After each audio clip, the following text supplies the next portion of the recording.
अस्सलाम वालेकुम गाइस। तो मैं आज जा रही थी अपनी नन के यहाँ पर, क्योंकि आज थी हमारी वहाँ पे दावत। तो मैं जल्दी से फटाफट सबसे पहले नहाई, और क्योंकि नहाने के बाद मुझे तैयार होना था जल्दी से। फाइनली मेरी मेहंदी भी छूटी गई थी काफ़ी हद तक ही। तो फिर मैं जल्दी से हो गई थी रेडी, और मैं निकल गई अपनी नन के घर के लिए। और मैं जा रही थी अपनी सासू मोम के साथ, वो भी ऑटो से, क्योंकि हमें और कोई ऑप्शन था ही नहीं, तो हम ऑटो से ही निकल गए। फिर उसके बाद बताना कमेंट्स में मैं कैसी लग रही थी गाइस, और मेरा लुक भी कैसा लग रहा था गाइस। फिर उसके बाद हम पहुंचने वाले थे अपनी नन के यहाँ, और फाइनली हम पहुंच गए अपनी नन के घर।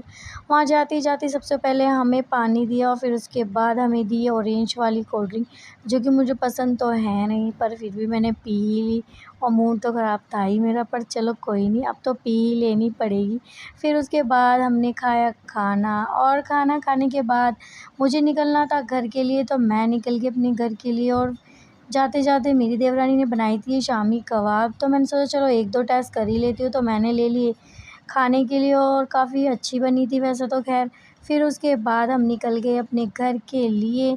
फिर हम पहुँच गए अपने घर, और घर आकर मैंने देखा मेरा हो गया मूड ख़राब, क्योंकि मेरा फ्रिज बंद था, और मुझे नहीं पता वो कैसे बंद था। तो मेरी सारी सब्ज़ियाँ और भी बहुत सारी चीज़ें ख़राब हो गई, और मेरा मूड भी ख़राब हो गया था। और ऑप्शन तो कुछ है ही नहीं, चलो कोई नहीं, अब मैंने पूरा फ्रिज साफ़ भी कर दिया। फिर उसके बाद बाजी ने दिया था ये पालक गोश्त, तो मैंने बनाई थी उसके साथ रोटी। फिर उसके बाद मैं लग गई काम में, तो मैंने लगाई सबसे पहले मशीन, और फिर करी घर की साफ़-सफ़ाई। और फिर रात के खाने में मैंने बनाया था ये गोश्त और रोटी, और फिर उसके बाद मैंने खाना खाया। तो बताना मेरा व्लॉग कैसा लगा कमेंट्स में प्लीज़ गाइस। मुझे सब्सक्राइब करो प्लीज़, कमेंट्स, लाइक।